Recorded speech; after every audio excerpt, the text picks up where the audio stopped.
Hello, my name is Mohammed Amirian. And I'm Adeni Faruq. So, today we'll be talking about our 1020 Lab project, which we basically did a trivia game called Magical Trivia. It is unlike every other trivia show.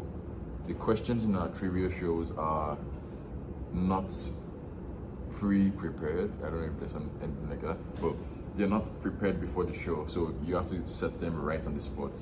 However, it is possible if anyone wants to prepare the questions and the answers, they can define two lists and just put the questions and answers and just don't use two of the functions that are inside our modules. So, some of the things we use for our project, we actually use very basic things.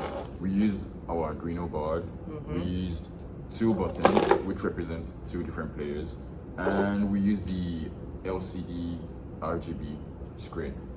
That's basically it. Yep, and let's go so we can demonstrate the code and how it works. So this is our code for our project.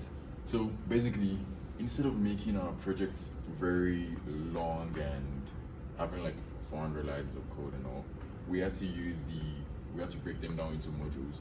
So from here we have 5 modules. The main project module, we have the answer module, we have the question module, and we have the music and check and answer modules. So I know you may be surprised why there's a music module. That's the cool part of the game. So the music module, basically you just hear it. It's a nice sound during the game. It's very interesting. So inside our code, as my partner said, we have 5 modules, and if I want to go in more details, mostly we use while loops, for loops, and if statements, so we can make the code much easier. And for the music, we use the buzzer frequency music with like a little bit slip time, so we can make the frequency come after together fast, so the music can play. Let's go and demonstrate the code. When we run it, first it will start with a nice music and printing magical trivia in the console, as you can see, and then it will tell us to click and hold the button so we can start the game. We're gonna have 5 seconds. If we don't click, the game not gonna start. Now that we click the button, it's gonna tell us the first thing to choose the difficulty. What difficulty you want to try, easy, medium, hard. If we don't enter anything, because it's a while loop, it's just gonna continue and print invalid response.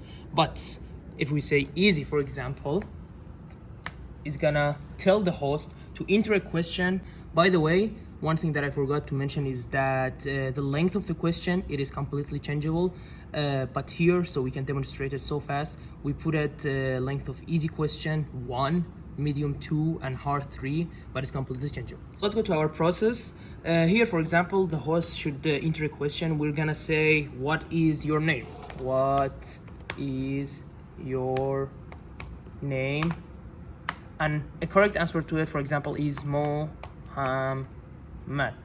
Now we're gonna have a period of time, and after that period of time, here the players each will have button. Faruq, please get one of the buttons, and we're gonna have a timer here in the RGB LCD, as you can see. Whoever click faster will answer. So 3, 2, 1, and we click it, and as you can see here, enter an answer for player 2, which is me. So I'm gonna say Mohammed.